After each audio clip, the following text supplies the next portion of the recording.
Overwatch is a game that, like a lot of people, I used to play a lot of, but unlike a lot of people, I still play a lot of. And in case you haven't played the game in a while, here are some of the new heroes. Isn't there something off about these? I'm not a fan of everything that Overwatch does. I mean, no one is. It's fine. They can't please everyone. But what is going on with some of these? I'll tell you what's going on. A long time ago, Overwatch would release a new hero once every 4 months or so. For those watching at home, that's 3 a year.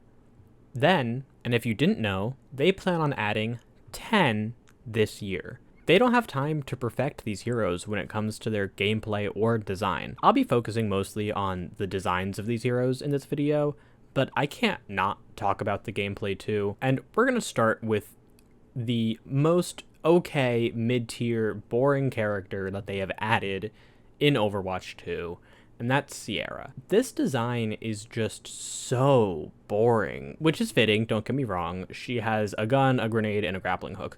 She is not the most creative or innovative hero in the game. Her design reflects that well. She definitely feels like the first draft of a character, because when you're releasing so many heroes, you don't have time for more than one draft. Gameplay-wise, she's boring. She punishes new players with poor positioning, so she dominates low ranks while being actually useless in higher ranks, which I feel like is something they have been trying to iron out of the game. Design-wise, these colors are garish, this outfit is boring, and I hate this little hat. But you know, I could ignore all of that if it wasn't for this hero portrait.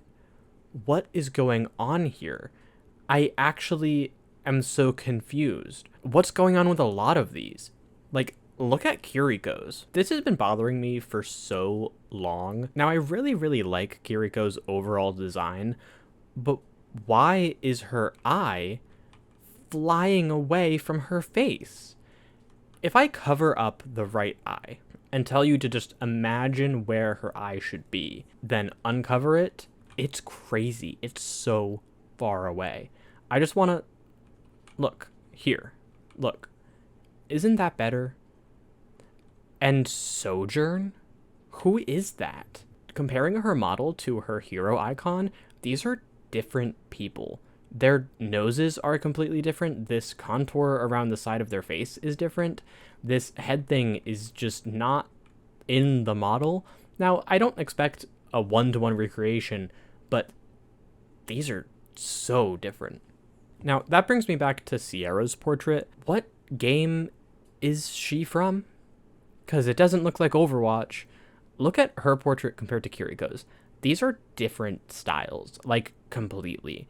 Honestly, Sierra's looks unfinished. It's not bad, not at all, but compared to Kiriko's or the rest of the heroes, it's just not the same.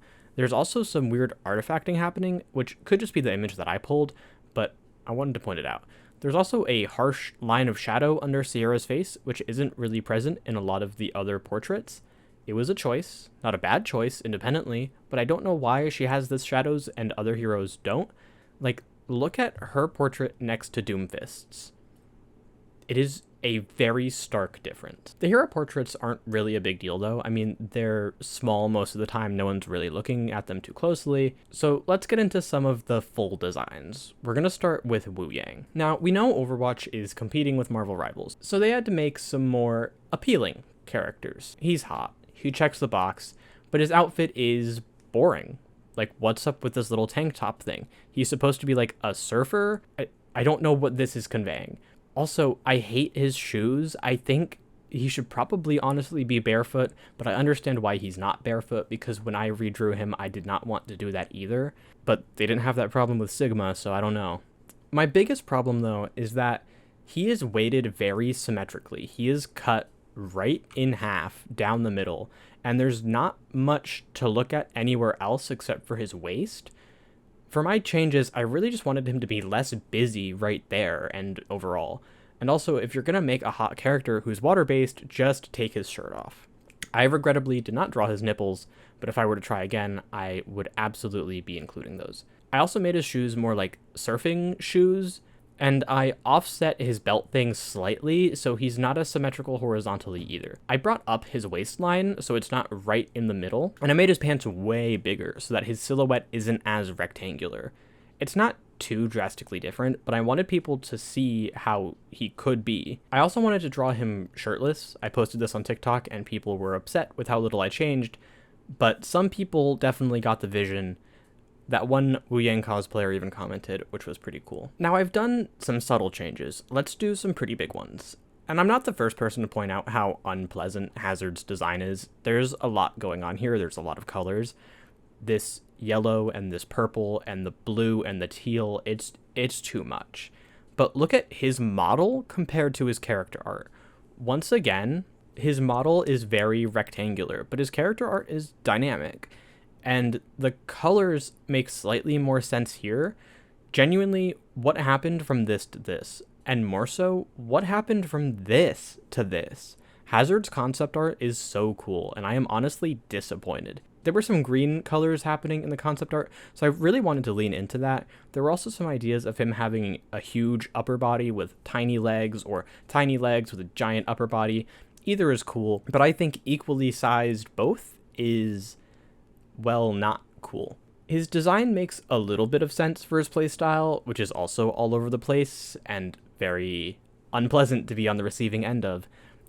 This is what I ended up with. In the end, I hated his little cropped jacket, so I just removed it and replaced it with more robot parts. I also changed his gun.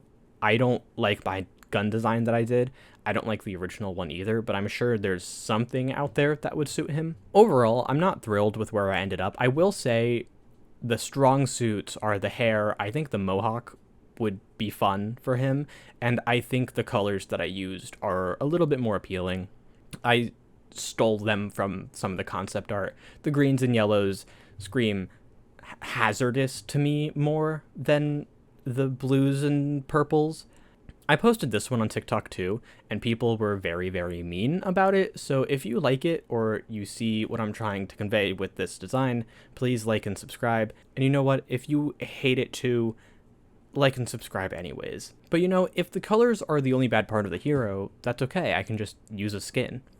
Well, maybe not, because he doesn't have many, and the ones that he does have aren't great.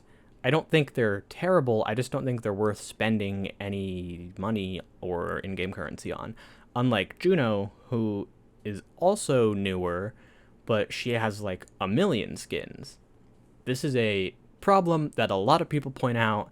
They tend to prioritize some characters over others when it comes to giving them skins and attention and updates. Now, I love Juno's original design. I think it's great. Her skins, though, I mean, they're fine, but she's missing her helmet in, like, a lot of them, and I feel like the helmet is a really big part of her character, and I find it strange how they just leave it out if they can't find a way to incorporate it.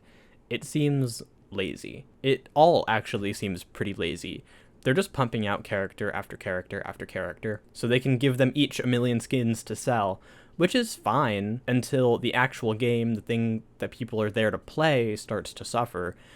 And the characters are only going to get worse, considering they were just forced to lay off a bunch of their staff. Microsoft owns Activision, owns Blizzard, owns Overwatch.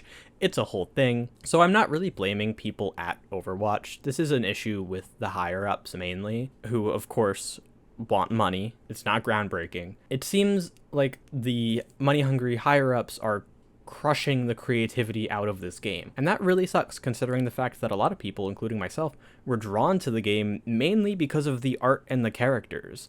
It wasn't like Call of Duty or even TF2 for that matter. It was very original and fun. But now, you know, there's a battle pass and there's tons of skins and they're in direct competition with Marvel rivals, and it's all starting to kill it, even though Overwatch was kind of already very dead in the first place. They're really beating a dead horse here, trying to squeeze every ounce of money that they can out of it, when with just like a few tweaks, the game could be so fun again. It's already, like, they're already doing things that are making the game more fun, or they're experimenting at the very least. 6v6, forcing 6v6 onto people is an interesting choice. The thing they did recently with the like original Overwatch game mode, they're trying to show us that the improvements that they've done are actually improvements, because the game used to suck, it used to be terrible, and now it is terrible in a different way. Oh well, I guess we can all just watch it crash and burn. Thanks for watching.